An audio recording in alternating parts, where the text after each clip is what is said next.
Welcome to School of PE podcast. I'm your host, Chris Miller, and I'm so glad that you could join me this week. We are going to discuss topics about FE, PE, and SC, and we're also going to answer questions that will help students prepare for their exams. Let's get started. Hello, everyone, and welcome back to another episode of the School of PE's weekly podcast. My name is Chris Miller, and today I got a special guest with us here today. I got Miss Erin Kelly. She's one of our instructors, so let's go ahead and give her a warm welcome, and let's get you started there, Erin. How are you today? I'm doing well, thanks. Thanks for having me on the podcast. Oh, sure. I appreciate you taking the time to kind of hang out here this afternoon, or maybe this morning for you. I think you're it's in the morning West in Coaster. California. So let's introduce you to the audience. Tell me a little bit about yourself. I know I've known you, I think, a little over a year. You started teaching for School of PE, and you've taken on some other projects. So it's been a fun ride with you. So I thought it'd be a great opportunity for some of the School of PE people to kind of get to know you. So if you could just kind of tell me about you. Yeah, for sure. So my name's Erin Kelly. I'm originally from the East Coast. So I grew up in Pittsburgh, Pennsylvania. I currently live in San Diego, California.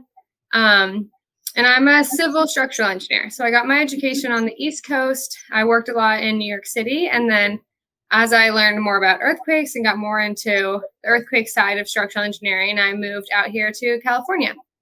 So I currently work for a firm called Blackstone Consulting. And I conduct seismic risk assessments of buildings in the commercial real estate space at the moment. Exciting. So, I have a lot of instructors from the East Coast, but none have made the move from the East Coast all the way to the West Coast. That's a pretty good move. So what are some of your favorite things that maybe you miss from back home? Oh, man. I think I miss the snow in the winter for sure. I like going home for Christmas and seeing the snow. And the heat in the summer, it's kind of more mild out here in the West Coast. So the seasons for sure. I'm from Pittsburgh, so we are a big, big sports town. I love the Steelers and the Penguins and the Pirates. And San Diego, the Chargers left the year I moved here. The Padres are doing well this year, but it's not the same. There's not the same enthusiasm as there was back in Pittsburgh. So I definitely miss that. Pittsburgh's definitely a sports town. My brother's a huge Steeler fan, so that's his biggest flaw. A lot of people say that, honestly. Most people are like, you're not a Steelers fan, are you? But I love them so much. Well, good. And they're doing well, so that's exciting. I'm from California originally. I've been in Ohio for before, so I have some questions to ask you being out there in California. Mm-hmm. One, San Diego's beautiful. I was just out there in March, and the weather's hard to beat, so it's hard to sit here and listen to someone say, hey, I missed the weather in New York. Yeah, I like visiting. I like to get it just in small doses. Right. One of my favorite things, since I moved to Ohio is the fall season, the changing of the colors. So I can see how you missed that from being in San Diego, where it's probably almost always sunny and probably fairly warm, but not too warm. And our fall is really hot. It's typically like 80 to 90 only in September and October. So when everyone on the East Coast is pulling out their sweaters, we're like dying because we don't have AC. So those are the tough months. Oh, wow. Yeah, I couldn't imagine that. So, being in New York, I imagine you probably visited the Shake Shack. Yeah. My first office was right on Madison Square Park there. All right. So one of the biggest arguments you'll find between New York and California is Shake Shack versus In-N-Out. I love In-N-Out. Oh, there you go. I tell people there's not even a comparison. So you've got on the bandwagon for In-N-Out? Yes, very much so. Because now there's a lot of Shake Shacks. There's actually a lot of Shake Shacks in Utah. When I go there for work, I often get Shake Shack. But yeah, in California, I always get In-N-Out. It's so good. All right. Good answer. That'll kind of offset your Pittsburgh Steeler fandom there. Let that go. The second question for California, especially San Diego, is: have you been to the Coyote Cafe, the Mexican food out there? No, where is that? Oh, I think it's in Old Town. I think. Okay, I'll have to check it out. Check it out. I was there in March. I met someone out there, and I was walking down the street in that like 1 or 2 blocks. There must have been 14 different taco places. Old Town's pretty great. Yeah. Absolutely. I like it. So, but yeah, you definitely got to take a look at the cafe, or I think it's Coyote Cafe. They make I'll check that out. Good stuff. The owner here of School of PE, Vinod, he's also an engineer. He went out to San Diego, and I said, hey, you got to go to this, Coyote Cafe. Yeah. So I'm sure they were out there in San Diego, I think 4 days or 3 days. They went to that restaurant twice. Oh my gosh, that's awesome. So I'll definitely check it out. So now we kind of got the fun stuff out. Well, I'm not gonna say the fun stuff, Not out of the way. the non-engineering stuff. So let's kind of dig into there. So can you kind of tell us what doing out in California, and maybe walk us through maybe what a daily thing is for you out there? Like my job? Yeah, tell a little bit more about it. Yeah. So I currently do seismic risk assessment. So when I came out to California, I guess just a little bit about the transition. I came out as a forensics engineer. That was what I did in New York City and in New Zealand. But in California, what I observed, things just weren't breaking to the same extent. So there wasn't a lot of forensics work, and I realized that I really needed to learn the seismic background. I went to Johns Hopkins and Lehigh, which were great schools. I learned a lot, but no earthquake at all.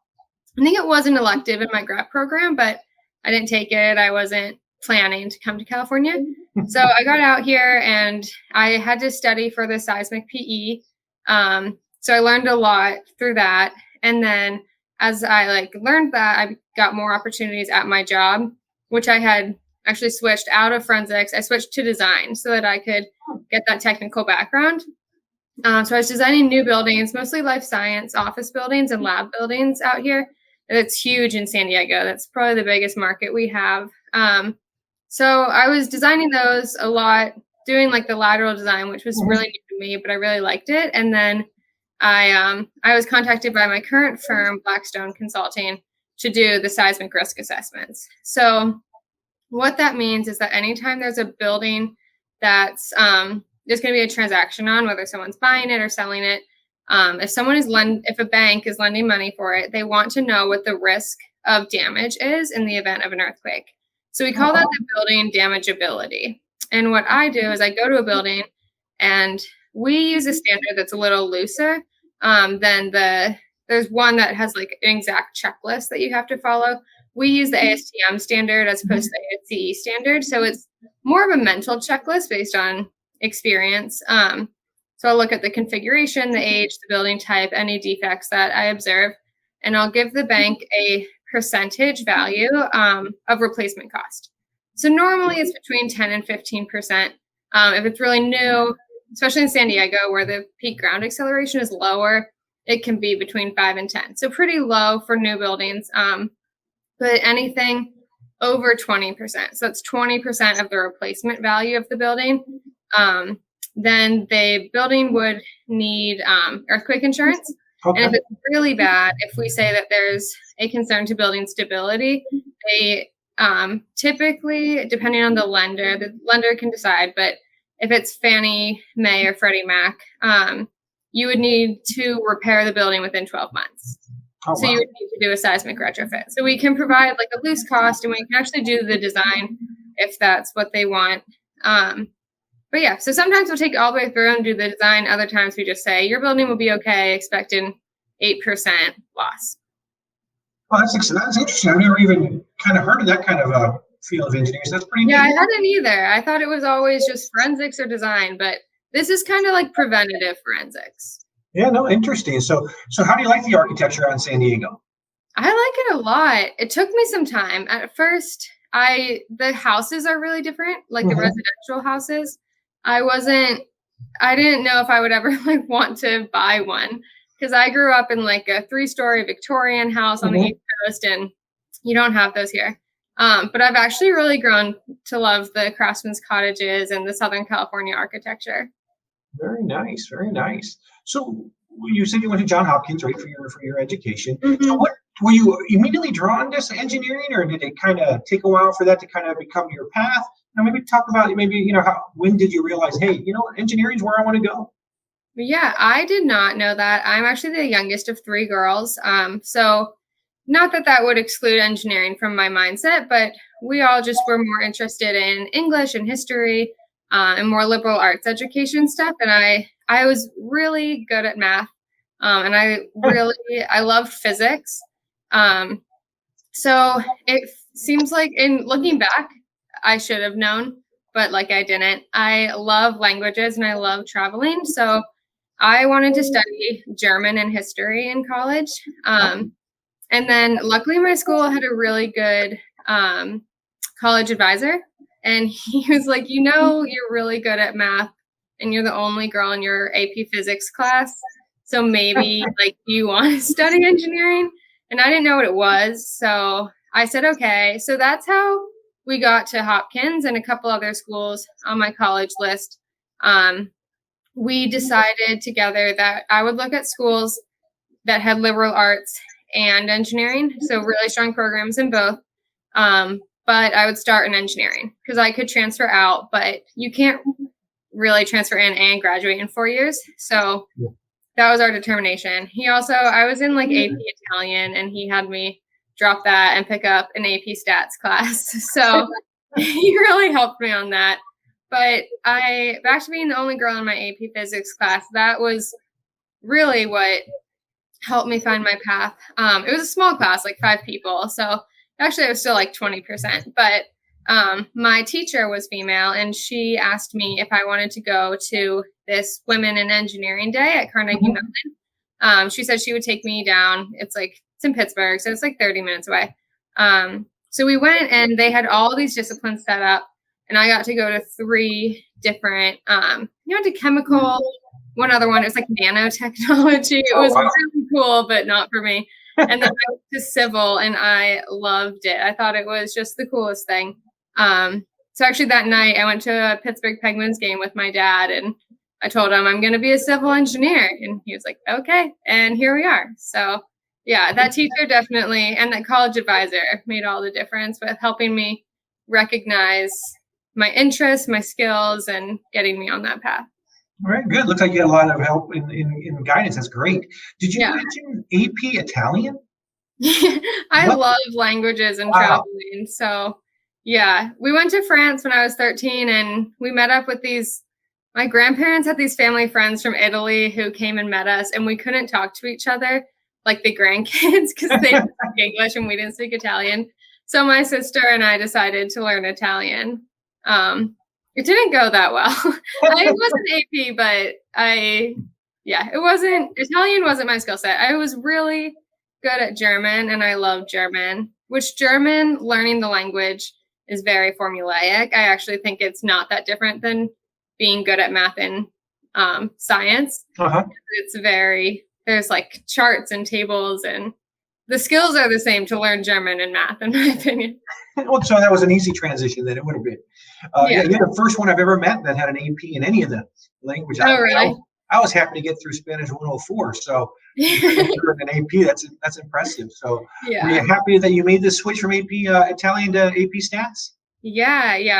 I loved the stats class, and it helped me get to where I am today. I don't do a lot of statistics, but I think it helped me get through a freshman level statistics course or whatever. But I did take some German at college, but it was you just had to put all your effort into it, and I was really putting all my effort into engineering. So I ended up dropping off of the language path, but it worked out. Well, looks like you chose the better path, it seems like. So yeah, for sure. Being a civil engineer, there's so many different ways you can go. So, obviously just in the exam itself, you have the 5 depths to choose from. Did you know right away, hey, I'm going into civil engineering and I'm going structures? Or did you have any thoughts of maybe going a different route? Yeah, so they weren't ever separate for me. And that's just based on a lack of knowledge. I didn't know I didn't know geotechnical was an option. I didn't know straight civil was straight civil. I always thought civil was structural. So my school was really, really small. My civil graduating class was 12 people. Oh, wow. So we didn't get to specialize. I think at Lehigh and other schools, you got to choose your specialty, even in undergrad. And we didn't. We took a little bit of everything except for transportation. We didn't have any transportation classes, or obviously earthquake engineering. We took our soils, fluids, all the basics. And then it was a lot, pretty focused in structural. I had some advanced structural analysis courses. So they were always one and the same for me. All right, very exciting. So how soon or how long after you got out of college did you take your FE exam? I took that my senior year of college. Did you find it easier taking it? I mean, like, if you had to look back at it now and say, okay, I waited 7-8 years after you got out of college, would you have been happy that you took it your senior year? Oh, definitely. Yeah.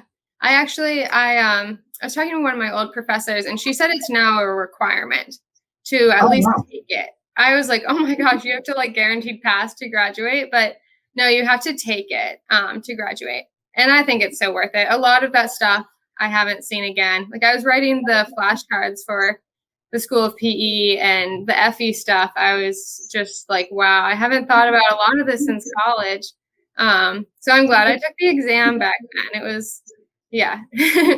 Absolutely. Yeah, I mean, as you mentioned, some of those topics you don't see every day. It's not like riding a bike. You're going to forget them. Especially maybe some of the mathematics and statistics, or maybe thermodynamics, something like that. So definitely beneficial to take it, at least your last year in college, or at least as quickly after you have graduated. So great. And then you went on, got your work experience, and you went ahead and took your PE. I see that you're licensed in 2 states. Yeah. Is that because you lived in both, or was there any other background behind that? Yeah, New York has since lapsed. I'm actually only actively licensed in California at this point. Okay. But yeah, so I got my license in New York because I was living there. I knew I wanted to leave New York, but I didn't know where I wanted to go. So it wasn't worth, like, if I had thought I'd move to Seattle and got my license in Washington, it just would, then I didn't move there. So I wasn't sure where to go. So I just figured I'd get my license where I was, and then I would get it transferred. So that's why I had a license in 2 states. So then once I got out to California, I took some time. I took like a year before I applied and took the seismic and surveying exams. Oh, great. So can you talk about the process? So was it a similar process, licensing in New York, as it is in California, or did you find the process completely different? It's pretty different. It's the same base exam. So you take the national exam no matter where you live. But I think mentally it's completely different, because when you're in New York, you take the national and then that's it. Like, your license, they mail you a certificate. In California, if you take the national exam here, you go straight through. So you take the national exam, you're, I think, already have applied to take the next 2, and you have to take those in the 3 months after you pass the national exam. Oh, wow. Which is, for me, just like wasn't feasible. Well, I didn't try, but I don't think that would have been feasible, because I studied for 3 months straight for the national PE. Well, like, I think every weekend, but it was pretty intensive. And then I needed time. I studied for those 3 months each for seismic and surveying. Oh, wow. Because the way it worked, once I transferred, I was able to take them separately whenever I wanted. But it had to be the quarter after you were accepted. So they would accept you, and then you're like hit the ground running, schedule your exam, and can take it anytime in the next 3 months. Oh, exciting. So if you were to have to rank difficulty from the national PE to the seismic and surveying, which exam would you say was more difficult? Seismic. It's the hardest, in my opinion. Seismic is really, really skill based. You have to know it like the back of your hand and be able to do it quickly. And if you're like me, you didn't have it in school, so it's not like second nature. You didn't learn it along with all the other basics. The national exam, you have a lot of time. I think you have 6 minutes per question. On the seismic exam, you have under 3 minutes, somewhere between 2.5 and 3. And there are a lot more calculation based. Whereas the national exam, I found, was more definitions. There aren't a lot of like solving problems. It's a lot of code understanding and stuff like that. So yeah, I found seismic by far the hardest. I didn't pass my first time taking it, but I came back, I studied again, and it's worked out, because obviously I did the lateral design, and now I do the seismic risk assessments. I'm kind of glad that I didn't pass it first, so that I had to really study and really get into it the second time. Well, that's great. So let's say, someone comes, a friend of yours just took the PE.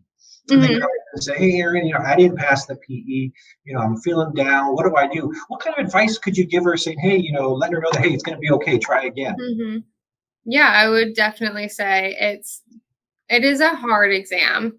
It is not meant to be easy. What I always say about the seismic, just because I'm talking about seismic, but this applies to the national too, it is meant to ensure that our engineers are at the top of their game and like so skilled. It's a public safety concern. And so it's meant to be so challenging to make sure that we know it back and front. So yeah, and my main advice, if you are going to study again, would be to do as many practice problems as you can. And I say just one practice test. I don't think you need to do more than that because it's an 8-hour exam. It's hard to get 2 8-hour periods to take it more than once, but it's worth putting everything away, having all of your resources right there, practicing with the timing and getting that down.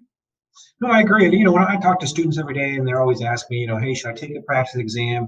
And I always tell them you got to do it. The one thing is, as you mentioned, it's hard to find like an 8-hour block for a PE or a 6-hour block for an FE, but the value you get from it is just immeasurable. It gives you the chance to get in that exam simulation, simulate the environment. I really like the thought that you brought in is bringing your resources with you. Because so basically pretend like it is your game day, and then that way you won't be surprised when you actually go take the exam and you're not used to the environment. So that's some great advice. Yeah, I know myself and a lot of my coworkers, we were all studying at the same time. Luckily, my office had a lot of conference rooms because we would all go in like 2 Saturdays before the exam, each take a conference room and just put our phones on silent and take the exam. So I know if you can find a conference room or something like that where you can go and not be disturbed, then I recommend it. That's great advice. Question for you is, I'm imagining a lot of people that are getting ready to take the PE, not just in this October, but even after October, probably has the same questions. Right now it's an open book exam. You can take whatever you like. I've heard from students that have taken suitcases worth of resources in the exam. Yeah. And now, after October, it moves to computer-based. So you've gone through the FE. When you took the FE, was it already computer-based? No, because I took it in 2012. So I took it at a test center. I took it at it was like a fairgrounds in Baltimore. So it was like like big barn that we were all in. It was great. But yeah. Okay, so maybe I can get a point of view for this way from you. So for a lot of people that took the FE when it was CBT, maybe the PE going to CBT is a welcome thing for people because they've already experienced it once. So if you were just done with your FE during the paper and pencil, let's say you're going to take your PE but now it's a CBT, would that change anything for preparation-wise for you or a mental approach? Can you kind of imagine? From my experience, it's still open book, right? You can still take it. Yeah. I guess the one thing that it changes is, so this is why I recommend taking a practice exam. And if you can get a practice exam, like that's PDF on the computer, then you can practice the CBT, because I think when it's written out or like it's paper and pencil, you don't have to redraw the diagram and stuff like that. So I think it's helpful just to practice that you may have to redraw the diagram, or like you practice using a small part of the paper they give you, because you can't always flag someone down and ask for more paper. I've run out of paper every time. But yeah, I would just say try and find a PDF practice test and run with it. All right, that's great advice. So let me ask you another question. So let's say you got a neighbor and getting ready to maybe start college herself, and she comes to you and says, Erin, I'm thinking of going into engineering, but I'm not really sure. Is there any advice that you could give to that young lady getting ready to start college, and maybe tell her what she can expect, if she decides that she wants to go the engineering route? Yeah, I think, well, one, if you think you might want to do engineering, do it. Like, I would say do what my college advisor told me, which is to go to a school with multiple options, but start in engineering, because you want to graduate in 4 years either way. So I would start there and see. A lot of people do transfer out, and that's fine. And then I would say just be open-minded and understand how big of a field engineering is. So my career has obviously evolved so much. I've done forensics, now seismic risk assessments, I've done design, and I'm sure there are other disciplines within structural engineering even. I haven't done any bridge design, transportation. There's so much. So just know that there's not one way to be an engineer. There's a lot of ways, and if you're interested in it, you can certainly find a path. That's some great advice as well. One thing I always tell people too is like engineering, one of the things that makes it so great is that there are so many things you can do. Bridges, buildings, roads. I mean, so it's almost endless, the possibilities. Yeah, and that's all within civil structural. Like there's also computer science and mechanical and chemical. So it's such a broad field. Yeah, absolutely. So, what motivates you today besides the San Diego sun? What was that? Sorry. Or what motivates you every day? Oh, I was thinking about this. I think taking pride in my work is probably the number one thing that motivates me. I'm proud of like where I am in my career, and so I just try and kind of enjoy that feeling and try and make decisions every day that I would be proud of, and that would continue to keep me on a path of being proud of where I am. So I think that can be like doing it, just making sure that your engineering is right, double checking it, being detail oriented, making sure everything's consistent. And that just like your name is on it, especially once you're licensed, you have PE after your name and you are liable for those thoughts. So yeah, I think not in a scary way, but just in a way that you should be proud of your work. And as an engineer, it has your stamp on it. Wow, that's again great advice. So as our time is coming to an end here, today I should say, I just want to say, what kind of last bit of advice would you like to leave for the listeners? I think I would just say pursue any opportunity that intrigues you. So I think my career progression has been pretty opportunistic. Things have come my way. Including the School of PE, I just got an email from you guys and it sounded like a good opportunity, something I would be really interested in to advance my skill sets and be able to reach more people, which is something I'm passionate about. So I would just say, be open-minded and pursue things that are interesting to you. Very good. So, you've been teaching for us, I think, about a year. You've been doing California Seismic for us, and it's been a great ride with you.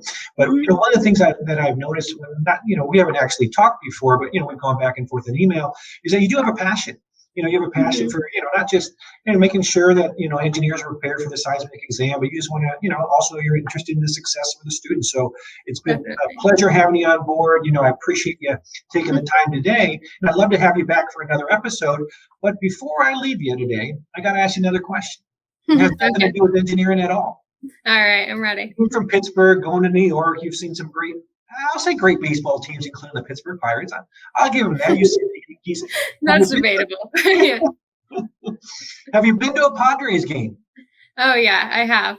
I actually, my fiance and I got engaged right before a Pirates game a couple of years ago. Well, it was a Padres game. The Pirates were in town and my parents were in town, so we were going to the Padres game and I was wearing my Pirates jersey and that's when we got engaged. So I always joke, I never thought I'd get engaged in a Pirates jersey, but here we are. So yeah, we love going down to Petco Park. Oh, it's a beautiful, beautiful stadium. And also the Padres, as you mentioned, they're doing really well. They are, yeah. Living in Ohio, I'm a big Cleveland Indians fan, Cleveland Browns fan, but also, growing up in LA, huge Dodgers fan. So the Padres they're giving those Dodgers a run for their money this year. They are, yeah. Yeah, it's really exciting.